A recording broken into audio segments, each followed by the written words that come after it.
Baadhi ya viongozi kutoka jamii ya Bukusu wametangaza kumuunga mkono seneta wa Nairobi Edwin Sifuna, wakisema kuwa kiongozi huyo anaonyesha dalili ya uongozi dhabiti na mustakabali mzuri kisiasa.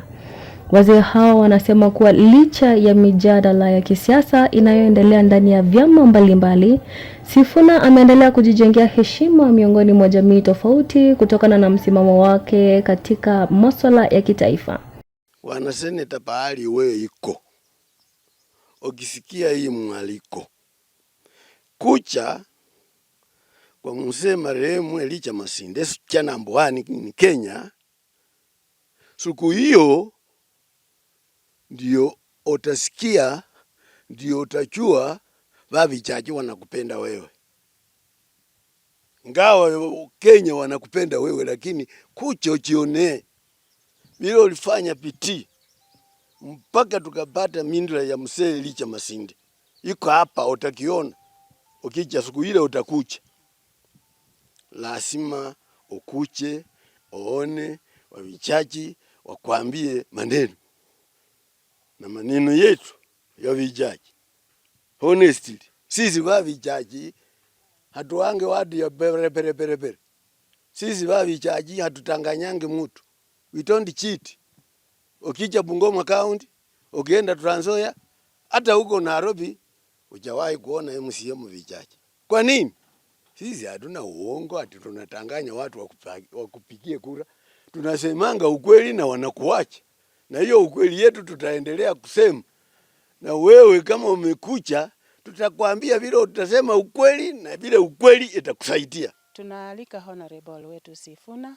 Wewe ukikucha hapo tunajua ya kwamba utanyakua baraka yetu ya Waluya.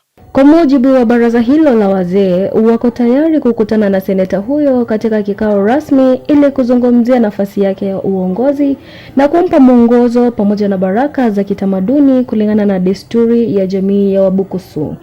Aidha, wazee hao wamemtaka Sifuna kutembelea maeneo ya kihistoria yanayohusishwa na viongozi mashuhuri wa jamii hiyo, wakisema kuwa hatua hiyo itakuwa njia ya kutafuta baraka na kuimarisha mshikamano kati yake na jamii.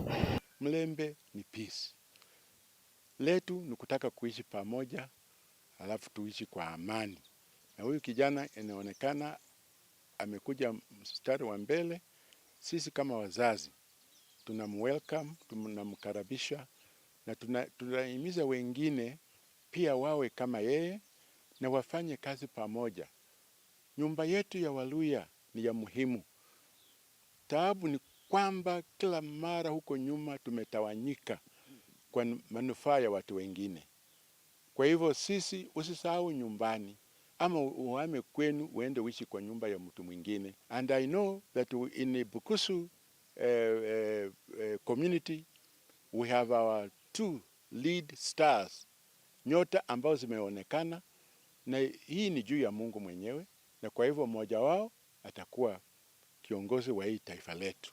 Wamesisitiza kuwa viongozi wanaotokana na jamii hiyo wanapaswa kudumisha mawasiliano ya karibu na wazee wa jadi ili kupata ushauri na mwongozo unaofaa katika safari yao ya uongozi. Nikiripotia Kesi Hot TV, jina langu ni Miriam Kutoka.